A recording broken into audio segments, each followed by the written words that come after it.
சரி, ஆசிய தலையங்கத்துக்கு வருவோம். அறிஞர் கருத்து, எனக்குள் புதைந்து கிடக்க நல்லவைகளை உணரும் போது பிறரோடும் நல்லவைகளை பகிர்ந்து கொள்ள முடியும். சரியா? நம்பிக்கை தரக்கூடிய வரவு செலவு திட்டம் ஆசிரியருக்கு நம்பிக்கை தந்திருக்கு. அப்ப எங்களுக்கு நம்பிக்கை தந்திருக்கு. தேசிய மக்கள் சக்தி அரசாங்கத்தின் முதலாவது வரவு செலவு திட்டம் நேற்று 17 இலங்கை பாராளுமன்றத்தில் சமர்ப்பிக்கப்பட்டது. ஜனாதிபதியும் நிதியமைச்சருமான அனுரகுமார திசாநாயக்கவால் 2025 ஆண்டுக்கான வரவு செலவு திட்டம் நேற்று பாராளுமன்றத்தில் வாசிக்கப்பட்டது. ஒரு சாதாரண குடும்பத்தில் பிறந்த அனுரகுமார திசாநாயக்கா இந்த நாட்டின் ஜனாதிபதி என்ற அதிஉயர் பதவியை பெற்றதன் மூலம் பாரம்பரிய இலங்கை அரசின் வரலாறு மாற்றியமைக்கப்பட்டது.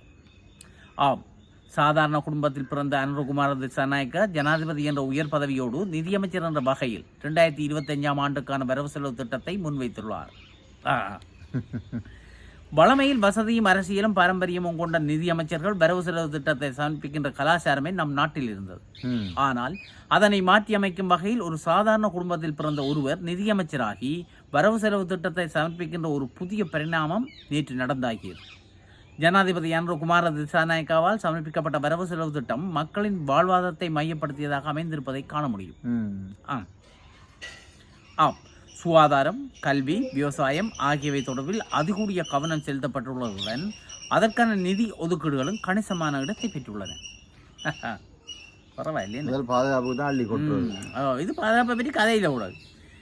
இது தவிர அரச மற்றும் தனியார் துறையினருக்கான சம்பள அதிகரிப்பு என்பதும் சம்பந்தப்பட்டவர்களை ஆற்றுப்படுத்தும் என்பதுடன் எதிர்வரும் காலங்களில் சம்பள அதிகரிப்பு கோரி தொழிற்சங்க போராட்டங்கள் இடம்பெறுவதற்கான சூழ்நிலையை தவித்துள்ளது என்பதையும் இங்கு குறித்தாக வேண்டும்.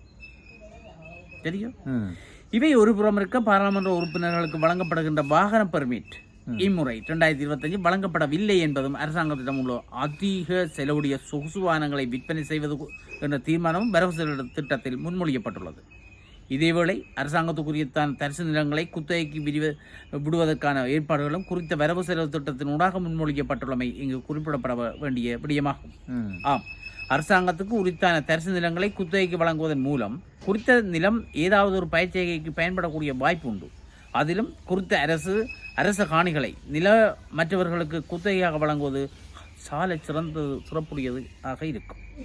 ஆக ஒட்டுமொத்தத்தில் ஜனாதிபதி அனுரகுமார திசாநாயக்காவின் அரசின் வரவு செலவு திட்டம் வறுமை ஒழிப்பு, சமூக நலன், விவசாய உற்பத்தி என்பனவற்றை உயர்வுபடுத்துவதை மையப்படுத்தி அமையப்பெற்றுள்ளது என நாங்கள் கூறலாம் என்று சொல்லப்பட்டிருக்கு. அப்போ இதில் பார் என்ன விஷயம் என்று சொல்லுவாங்க. அன்ற பற்றி புகழ்ந்து போட்டு அவற்றை சரியான திட்டத்தையும் சொல்லி தரிசு நிலத்தை சொல்லி இருக்கிறேன். பேர் தரிசு நிலம் என்ன தெரியும், இப்படியே பயிற்சி இல்லாமல் இப்படியே சும்மா பெரும் நிலங்களாக கிடக்கிறத அதை மக்களுக்கு கொடுத்து குத்தகைக்கு கொடுத்து அதில் ஒரு உற்பத்தியோட சேர்த்து எப்படி விஷயம். அப்போ சும்மா இருக்கிற நிலங்கள் எல்லாம் இனி பச்சை பசையில இருக்க போகுது. அவன் வந்து உனக்கு வேணுமே பயிர் தோட்டம் 2 பேரும் தோட்ட நிலங்கள் எல்லாம் கிடக்கு. அப்போ எல்லாத்தையும் உற்பத்திகளை செய்யலாம். மற்றது ஒன்று சொல்லியிருக்கு வாகனங்கள். அரசு பாவம் என்ன பராமரிப்பு உறுப்பினர் ஆனால் கிடக்கும் தானே. ஆனால் புதுசாக வந்தாங்களுக்கு தான் பாவம். அர்ச்சனா டாக்டருக்கும் இளங்குமரன் அவையெல்லாம் தனித்தனியாக வாங்க பாவம். இளங்குமரன் அந்த நேற்று என்ன இங்கிலீஷ் படம் மாறிக்கிறாப்பா. அது என்ன சும்மா சக்கன்னு கவுண்டுடாப்பா. இன்னும் கடவுள் சிசிடிவில இருக்கா மக்கள் சிரிக்க கோமால எந்த மாதிரி கதைக்க கூடாது. நீ என்ன அதான் அண்டைக்கே வந்துட்டாடா. அது வந்து சிரிச்சு கிடந்துருக்குடா. அதுல தனங்களை போய் சந்தை அது இங்கிலீஷ் படம் பார்த்த மாதிரி கிடந்தது. உண்மையிலே ஏதோ கடவுள் இருக்கிறான்ன்றதை உண்மையை இளங்குமரன் நம்பிப்பா. எனக்கு அந்த சின்ன பொடியன் இல்லை ஆள், அதாவது இந்த குழந்தை பொடியன் மாதிரி தான் போவார். அந்த எம்பி மாதிரி அந்த இடுவேம் இல்லை ஒரு அநியாயமில்லை சிம்மாங்கினேக்கு போவார். அப்போ பார்க்க நல்லா இருக்கிறது. நான் பயந்தேன். நான் ஏதோ என்ன எம்பி நாங்களும் எம்பி அது எம்பிக்குள்ள கொள்கைகள் ஒத்துறாங்களா அது வேறு விஷயம். என்ன ஒரு மனிதன் என்ன. அப்போ பார்த்தேன்னா என்ன சொல்லுவோம், நான் அவைக்கு வாகனம் இல்லாமல் பண்ணி அவைக்கும் இல்லைத்தான் பரவாயில்ல. அவைக்கு எல்லாம் என்ன இந்த அந்த கட்சிக்காரருக்கு சம்பளம் கொடுக்குறது இல்லையா தெரியுமா. அந்த கட்சிக்கு தானே காசு போகும் மொத்தமாக. அப்போ அதை தான் பார்த்துக்கிட்டு அதை பார்த்துக்கிட்டு செய்கிறதாம். அப்போ அதை பார்த்து இதே வாங்கி செய்கிற இது வாங்க போறீங்க வாகனம் சோசுவானம் ஏலத்தில் போகுது. அந்த கிடந்த வாகனங்களை எல்லாம் ஏலத்தில் வாங்க நாங்கள் என்ன சோம்புவான வாங்கலாம். அது போய் வாங்கு சரியா. வாங்கலாம். மக்கள் எங்கள்ட உறவுகள் யாரும் வெளிநாட்டு உறவுகள் வாங்கணுமென்றால் டக்குண்டு காசோட அனுப்பி வாங்குங்க சோசுவானங்களை. இதுக்கு பின்ன மலிவாக இருக்குமே ஏலத்திலான போது. அப்போ நாங்களும் தெரியப்படுத்தி விட்டா இல்லை எங்கள்கிட்ட உறவுகளும் வாங்குறேன் எங்களுக்கு சந்தோம் என்ன இப்போ முருகன்ஜி நான் சொல்லி தான் நான் வாங்கினேன்டா இப்போ இது பலதாப்பா எங்கள்கிட்ட வரக்கூடா சோசுவானம் நல்ல வானமாக இருக்கும் நல்ல வானமாக இருக்கும். அப்போ அதுவும் செய்திருக்கிறார். மற்ற கல்விக்கு ஒதுக்கி இருக்கிறார். கல்விக்கெல்லாம் நிறைய ஒதுக்கி இருக்குது. அவர் என்னண்டு எனக்கு எங்களுக்கு அரசியல் தெரியாது, இந்த கணக்கு வழக்குகளும் தெரியாது, இப்படி என்ன நல்லது கெட்டதுன்னு இன்னும் வரைக்கும் தெரியல. நல்லன்னு சொல்கிறாங்க நாங்களும் சொல்லுவோம். ஆசையாக சொல்லிட்டார். அர்ஜுனா டாக்டர் சொல்லிட்டார். அர்ஜுனா டாக்டர் சொன்னால் 85% சரியா தான் கிளியர் ஆடக்கான டாக்டர் எனக்கு ஏதோ செய்யலேன்றதை சொன்னார். அது தண்டை வளத்தையும் பார்க்குறேன் இல்லையே. அப்போ அதுவும் சொன்னார். அப்போ நான் அர்ஜுனா டாக்டர் இதெல்லாம் அலசி பார்க்கணும்டா, பார்த்தா தான் தெரியும் என்ன சொல்லியிருக்கணும்னு. 4 பேர்த்தையும் பார்க்கணும். வேறு பராமரிப்பு சொல்லிடும் இல்லையே, சும்மா அரைக்க வேண்டாம் அது அவ்வளவு நல்ல ஆயிடுன்னு சொல்லி கூட போயிடும். இது இவர் இருந்தோண்டு இதுக்கு 5000 ஒதுக்கப்பட்டது. இதுக்கு முதல் வந்தது அரசு உத்தியோகத்தருக்கு சம்பளம் கொடுக்கப்பட்டு அப்படி படப்பட அப்படியே பேசக்கூட வந்துகொண்டே இருந்தது. பார்த்தீங்களா ஒவ்வொன்றை அங்கே இருந்தோண்டு ஆள் மக்களுக்கு அதுதான் எனக்கு அந்த ஏதோ ஒரு படம் தெரியடா, விஜய் ஒரு படம் நடிச்சான் தெரியும்.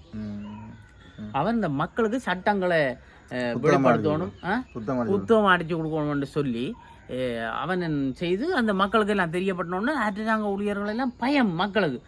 ஐயோ 25 கொடுக்குறோம், மிச்ச காசு கொடுக்குறோம், 25 கொடுத்துருவோம், ஐயோ வேண்டாம் ஐயோ வச்சு கொண்டு அந்த அளவுக்கு அந்த படத்திலே அவர் செய்கிற மக்களுக்கு அது மாதிரி தான் இவற்றை கொள்கையும் எனக்கு பார்க்க ஆரம்பத்திலேருந்து போய்கொண்டு இருக்கு. மக்களுக்கு எல்லாம் தெரியணும். உண்மையாக முந்தி மக்களுக்கு பாராமன்றம் தெரியா, பாராமன்ற சட்டமன்றம் தெரியா. எனக்கு ஒரு ஆசை அது பேருந்து அர்ஜுனா பற்றி கதைக்கே போடுவோம். சரி என்ன அவர் செய்யணும்ன்ற ஒரு ஆசை, அதை பேருந்து சொல்லிவிடுவோம். அது செய்தால் நல்ல ஞாபகம் உண்டு எனக்கு, நான் மறந்து விடுவேன். சரி, அப்போ அதையும் செய்யணும் மக்களுக்கு கேட்டு போட்டு இருக்கா டாக்டரோட ஏறி இருக்கா பார்லிமெண்ட்டுக்கு போயிட்டு வரும். பார்லிமெண்ட் பார்க்கத்தான் வேணும், பார்ப்பேன். அவர் கூட்டிகிட்டு போயிருக்கேன், கேட்டால் கூட்டிகிட்டு போய் கார் விமானம் போகுது. எங்களுக்கு ஒரு ஆசை உண்டு டாக்டர் இப்படி ஆரம்பிட்டா ரெக்கமெண்டேஷன் தேவையாமே பார்க்குறது. பார்ப்போம் என்ன நாங்கள் யோசிப்போம். சரி, நாங்கள் நேருக்கு நேர் ஐயா காட்டுற கூத்த நாங்கள் பார்த்து உடனே எடுத்து வீடியோ எடுத்து உடனே அதில் என்னண்டோ அதெல்லாம் வேண்டாம் பேருந்து சொல்லுவாங்களாச்சு. நாங்கள் பின்னால் தெரியுறாங்க. இவங்க நல்லது செய்கிறவனுக்கு இன்றைக்கும் நல்லது தான் நடக்கும் இல்லையே, அப்படித்தானே. அப்போ நாங்கள் போவோம். இப்போ எனக்கு அது ஒரு விஷயம் கூட என்னென்னா அந்த நூலகம் இருக்குல்ல, நூலகத்தை சொன்னார். யாழ்ப்பாணம் மக்கள் இப்படி அதை மதிக்கணும் தெரியுமா உங்களுக்கு. பள்ளிக்கூட புள்ளிகளை பார்த்துன்னு தான் இவ்வளோ பேர் செருப்பை கலட்டி போட்டு தான் உள்ளுக்கு போயிடுமாண்டா. அந்த நூலகத்தை இறைவனா நாங்கள் கல்வியே ஒரு கடவுளுக்கு சமமாக வச்சு மதிக்கிறார்கள். அப்படியான ஒரு நூலகத்தை எட்டிச்சிருக்கிறீர்களே, எட்டிச்சிருக்கிறீர்கள் அந்த கோபம் ஆளுக்கு எட்டிக்கிற ஒரு சமுதாயம் இந்த நாட்டில் இருந்தேன்னு கேட்க அவருக்கு அந்த அதங்க வந்து உறுத்தலாக இருந்திருக்கு. அதுக்காக தான் ஒதுக்கி இருக்கு. எனக்கு வச்சு அதை கொடுக்கணும். அந்த நூலகத்தை நாங்கள் கவனம் பார்க்கணும். அந்த மக்களின் மனங்கள் உணர்வுகளை வலிகளை தானும் அதை பங்கு கொள்றதுன்றது தெரியுது. அது சரி, அதுதான் உண்மையாக ஒரு தலைமைத்துவம் அதுதான் என்ன கொண்டு ஓடி செய்து கொண்டிருக்கணும். சரி, நாங்கள் என்ன செய்வோம், விடைபெற்றுக் கொள்வோம். நன்றி, வணக்கம்.